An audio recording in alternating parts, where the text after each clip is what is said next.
선거법 위반 등으로 기소된 청주 상당의 더불어민주당 정정순 의원이 아예 검찰 소환에 불응하겠다고 선언했습니다.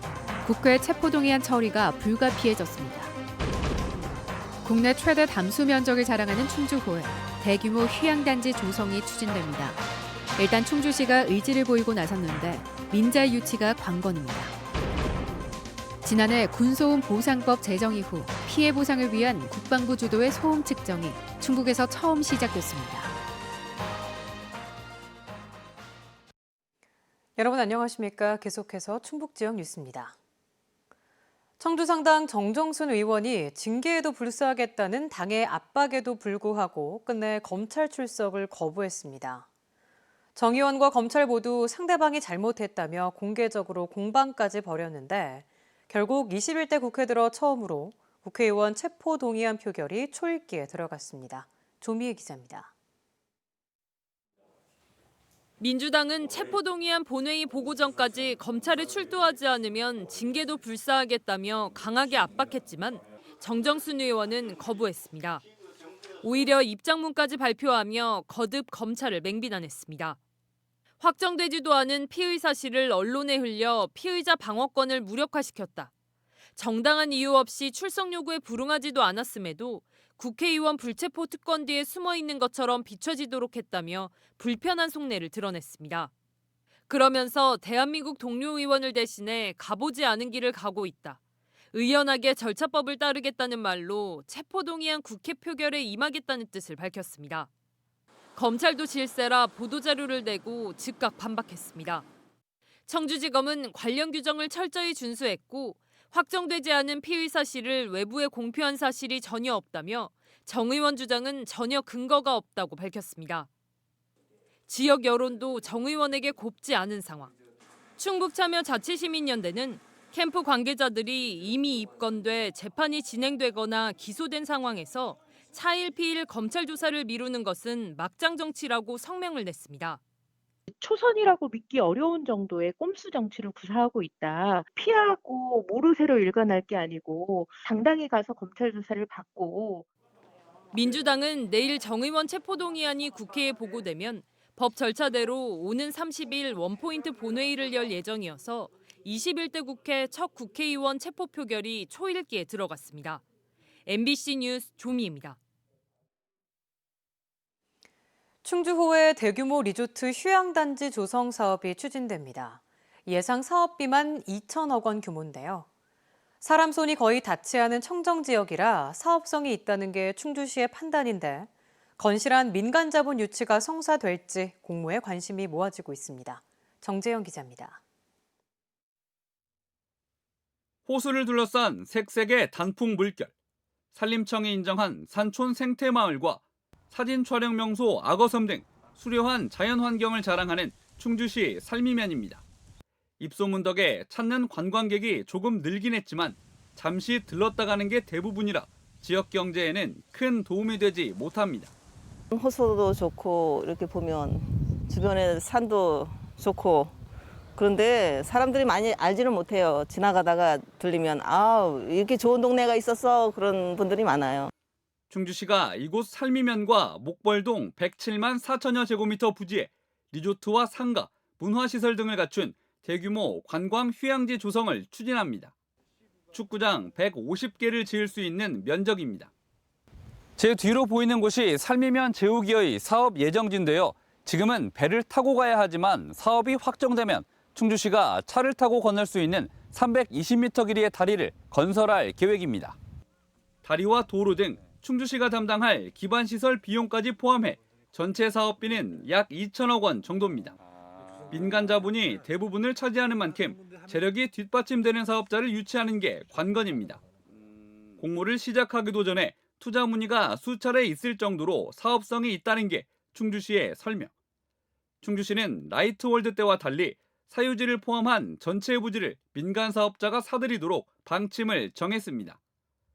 투자 협약을 맺고도 번번이 무산됐던 전례를 되풀이하지 않기 위해 이번에는 사업 신청 단계부터 요건을 대폭 강화했습니다. 자기 자본금이 최소 100억 원은 있어야 참여할 수 있고 무산에 대비해 이행 보증금도 내야 합니다. 사업 의지만 가지고 참여하실 수 있는 게 아니고 어떤 재무라든가 재정 능력이 담보가 되는 회사이기 때문에 사업에 대한 담보라든가 이행이 훨씬 더 진정성이 있고 추진 가능성이 높으리라고 생각하고 있습니다. 포스트 코로나 시대 충주호를 활용한 새로운 관광 산업을 이끌 주인공은 12월 말 발표될 예정입니다. MBC 뉴스 정재영입니다.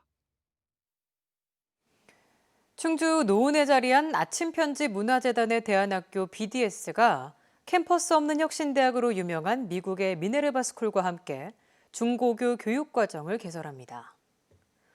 아침편지 문화재단과 미네르바 스쿨은 오늘 유튜브를 통한 공동 기자회견을 갖고 아시아 최초 미네르바 바칼로레아 운영을 위한 파트너십을 체결했다고 발표했습니다. 대안학교 BDS는 미네르바 스쿨의 온라인 플랫폼을 통해 올해 말까지 모집한 신입생 100명에게 전 세계 유명 강의진의 원격 수업을 3년 동안 하루 2-3시간씩 제공합니다. 청주와 서울 세종 고속도로를 연결하는 청주 세종 고속도로가 본격적으로 추진됩니다. 완공되면 충북으로선 교통 편의가 크게 향상될 것으로 기대되지만 정작 노선이 지나는 지역 주민들의 우려도 적지 않습니다. 김영일 기자입니다. 국토교통부가 공개한 청주 세종 고속도로 노선도입니다.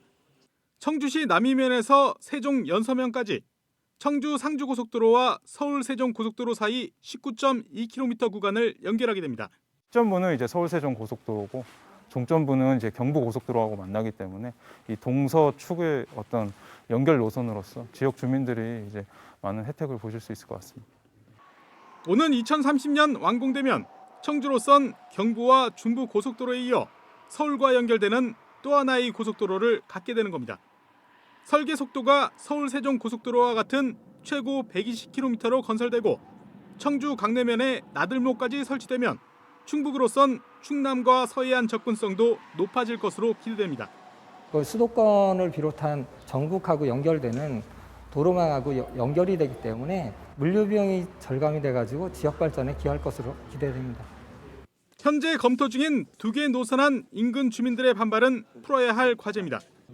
주민들은 경부 고속도로에 이어 청주 세종 고속도로까지 마을을 지나게 되면 농작물을 닫아 생계터전을 잃고 소음과 먼지로 건강꿈까지 위협받게 된다고 하소연합니다. 세종 청주간 고속도로가 생기면은 분명히 램프형으로다가 고가도로다가 이게 이어질 겁니다. 과연 다리 밑에 고속도로 밑에서 살 수 있을까요? 국토교통부는 주민 의견 수렴을 거쳐 노선이 최종 확정되면 기본 설계와 실시 설계를 거쳐 오는 2023년부터 공사에 들어갈 계획입니다. MBC 뉴스 김영일입니다. 긴 세월 주변에 소음 피해를 일으켜온 충북도 내 군 비행장에 대해 드디어 정부가 소음 측정에 들어갔습니다. 군부대 주변 소음 피해를 보상하도록 지난해 법률이 제정된 이후 정부가 시행하는 첫 조치입니다. 심충만 기자입니다. KT-100 기종 등의 훈련기가 뜨고 왔는 청주의 공군사관학교. 활주로 바로 앞 민가 옥상에 비행 소음을 재는 자동 측정기가 설치됐습니다. 비행 경로를 따라 주변에 설치된 측정 지점은 모두 15곳. 군소음 피해를 정부가 상시 보상하도록 지난해 국회가 제정한 군소음 보상법에 따라 국방부가 처음 설치를 한 것입니다. 소음 영향 평가를 위해서 전국적인 군 비행장 소음을 전수조사를 하는 것이기 때문에 7일간 연속 측정을 하는 것으로 예규를 따라서 측정을 하고 있습니다. 당장 다음 달부터 청주와 충주의 군 비행장 주변도 마찬가지. 소음의 크기와 빈도 등을 종합해 소음 영향도를 산출하는 이번 측정의 결과는 정도에 따라 피해 지역을 3단계로 구분짓고 오는 2022년부터 지급될 보상금을 1인당 월 3만 원에서 6만 원까지 차등하는 근거로 쓰입니다. 이번 조사 결과에 따라 가지고서 보상 금액이 결정됩니다. 그래서 이번 소음 피해 조사 과정에서 주민의 의견이 최대로 반영되도록 주민들은 보상의 주체가 직접 피해를 산정하면 과연 신뢰성이 있겠냐며 1,300명 명의의 제도 개선 청원서를 국무총리실에 보내기도 했습니다. 사고를 낸 사람이 네가 지금까지 난 손해는 이거다라고 제시했을 때 그건 과연 그 당사자들이 그렇다고 승낙을 하겠냐는 거죠. 군소음 보상법의 대상이 될 수 있는 군 비행장과 사격장은 청주와 충주 등 충북에만 5개 시군에 10곳입니다. MBC 뉴스 심충만입니다. 충청북도가 코로나19 피해 극복을 위해 저소득 위기가구 긴급 생계 지원 기준을 완화하고 신청 기간도 연장했습니다. 충청북도는 지원 기준 위기 사유를 1년 전과 비교했을 때 소득 감소 25% 이상에서 제한이 없게 완화했고 신청 기간도 오는 30일에서 다음 달 6일까지로 연장했습니다. 자격 조건은 가구 소득 기준 중위소득 75% 이하로 재산 기준은 청주시 등 시가 3.5억 원, 군 지역은 3억 원 이하입니다. 자녀를 납치했다며 부모를 협박하고 돈을 요구하는 보이스피싱이 다시 급증하고 있습니다. 이달 한 달 동안 파악된 것만 최소 14건에 이릅니다. 이채영 기자입니다. 청주에 사는 70대 노인은 아들을 납치했다는 한 통의 전화를 받고 깜짝 놀랐습니다. 전화기 너머로는 아들의 울먹이는 목소리가 들렸습니다. 심지어 걸려온 휴대전화 화면엔 아들이라 적혀 있었습니다. 순간 겁에 질린 남성은 자신의 아들이라고 믿을 수밖에 없었습니다. 꼭 아들같이 말을 해요. 사채였었는데 이 사채업자들이 나를 그냥 눈을 가리고 납치해가지고 지금 지하실이고 뭐 이렇게 들어서 막 때린다. 이 얘기를 하는 거예요. 곧바로 경찰서에 찾아가 아들의 위치 추적을 요청했고 경찰이 아들과 통화 연결을 해주고 나서야 안심할 수 있었습니다. 처음이에요, 처음. 그러니까 머리가 완전히 까매지는 거죠. 저 같은 아들 하나인데. 지난주 청주의 60대 아버지에게는 아들의 이름까지 말하며 몸값으로 5,700만 원을 요구하는 전화가 걸려왔습니다. 수상하게 여긴 부모의 신고로 돈을 받으러 나왔던 30대 외국인 수거책이 경찰에 붙잡혔습니다. 골목 일대를 배회하며 1시간가량 접선을 미루던 수거책은 결국 이곳에서 잠복해 있던 경찰관에게 덜미를 붙잡혔습니다. 사복을 입고 이제 출동을 해서 피해자분 차량에 저희가 동승을 했습니다. 돈가방을 낚아채는 순간 저희가 이제 차에서 같이 내리면서 이제 검거하게 됐습니다. 이 외국인 수거책이 이번 달에 청주와 경기, 경북을 돌며 받아 챙긴 돈만 1억 원에 이르는 것으로 경찰은 파악하고 있습니다. 청주와 진천에서도 자녀를 감금했다는 전화를 받고 실제 돈을 건네기 직전에 주변의 신고로 피해를 면하는 등 이달 들어서만 최소 14건 이상의 보이스피싱이 시도됐습니다. 지금 계속 계좌이체나 대면 편취가 막히고 있다 보니까 얘들이 수법을 주기적으로 변경을 하는데 메신저 피싱에서 이번 달에는 납치 협박으로 또 넘어간 거예요. 경찰은 이미 유출된 개인정보를 토대로 발신자 이름을 아들, 딸로 조작해 보이스피싱을 시도하는 사례가 있다며 주의를 당부했습니다. MBC 뉴스 이채연입니다. 수사 기밀을 누설한 혐의로 불구속 기소된 충북지방경찰청 배봉길 1부장이 부임 한 달 만에 직위 해제됐습니다. 충북지방경찰청은 배봉길 1부장이 재판에 넘겨지면서 정상적 업무 수행이 어렵다는 경찰청 판단 아래 직위 해제됐다며 1부장 업무를 박세호 2부장이 직무대리한다고 밝혔습니다. 배 부장은 1부장 부임 당시 수사 기밀을 누설하고 무마한 의혹을 받고 있었고 정년이 3개월도 남지 않은 상황이라 경찰 내부에서도 비판의 목소리가 컸습니다. 충북 도내에서 코로나19 의심 증상으로 진단검사를 받은 학생 수가 7,000명에 육박하고 있습니다.